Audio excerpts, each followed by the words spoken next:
At 86, Lee Majors sits in the stillness of his modest home, the morning light filtering through the windows casting shadows over a life once bathed in Hollywood's brightest glare.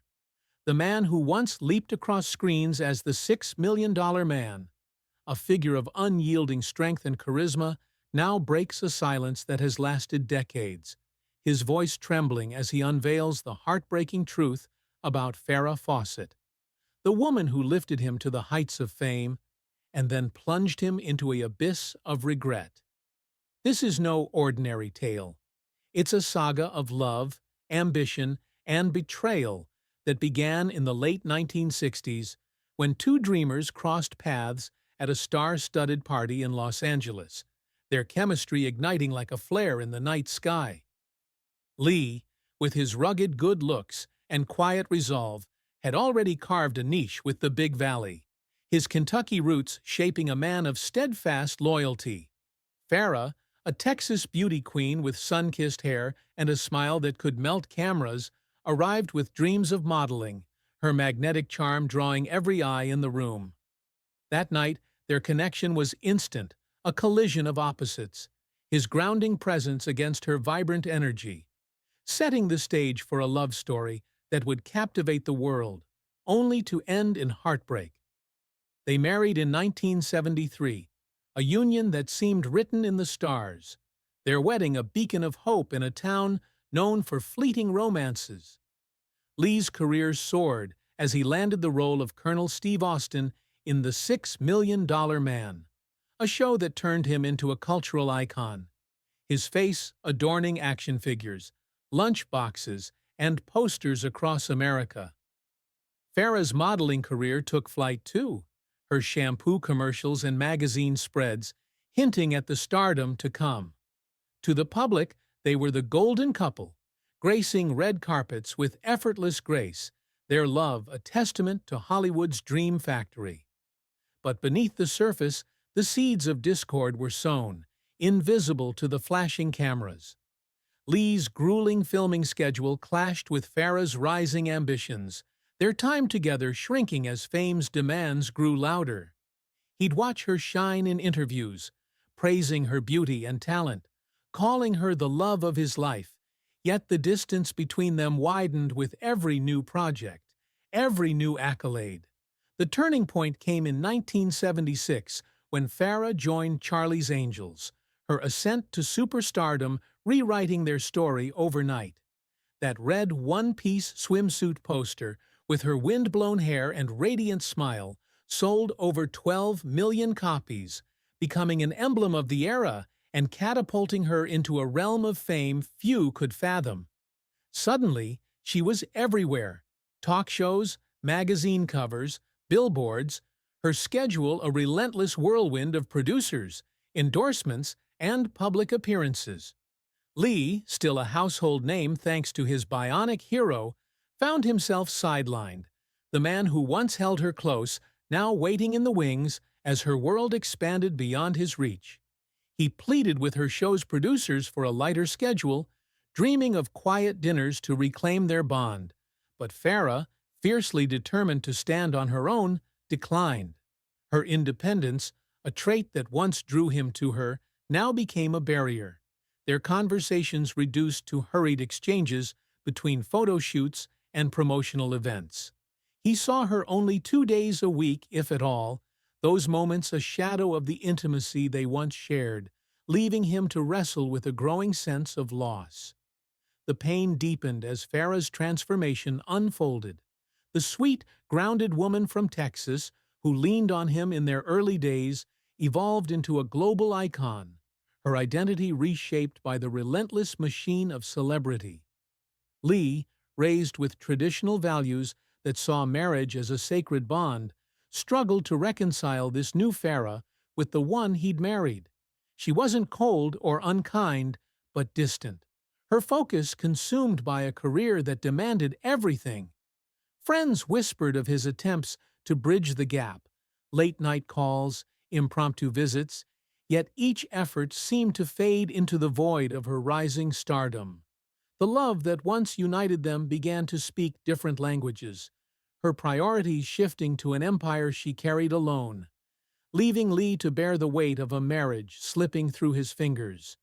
Then came the betrayal that would redefine their legacy. In the late 1970s, Ryan O'Neal entered the scene, not as a stranger, but as a peer and friend whose paths had crossed Lee's many times. When tabloid photos surfaced of Ryan and Farrah holding hands, laughing at events, the sting was personal, a knife twisted by someone he'd trusted. Still legally married to Lee, Farrah's public romance with Ryan exploded into headlines, a scandal that turned their private pain into public fodder. Lee was blindsided, learning of the affair through glossy magazines alongside the rest of America, the humiliation cutting deeper than any script could convey. Friends recall his stunned silence, the man who'd built a life with her now facing a betrayal amplified by a friend's treachery. Farrah never denied it, embracing Ryan as her new partner, while Lee retreated, his silence a fortress against the chaos. The years that followed were marked by a quiet unraveling. Their 1982 divorce finalized a love lost to fame's unforgiving glare. Yet Lee refused to lash out, his dignity a shield against the tabloid frenzy. He immersed himself in work, television movies, The Fall Guy, keeping busy but never recapturing the fire of his bionic days. Farrah, meanwhile, leaned into the spotlight with Ryan, their rocky relationship playing out in tabloids, a stark contrast to Lee's withdrawal. He avoided Charlie's Angels reunions, dodged questions about her, once admitting he couldn't watch the show. Seeing her on screen, larger than life, was too painful a reminder of what was lost. His silence wasn't bitterness, but self-preservation, a man protecting himself from wounds that refused to heal. Decades passed, and in the early 2000s, a glimmer of hope emerged.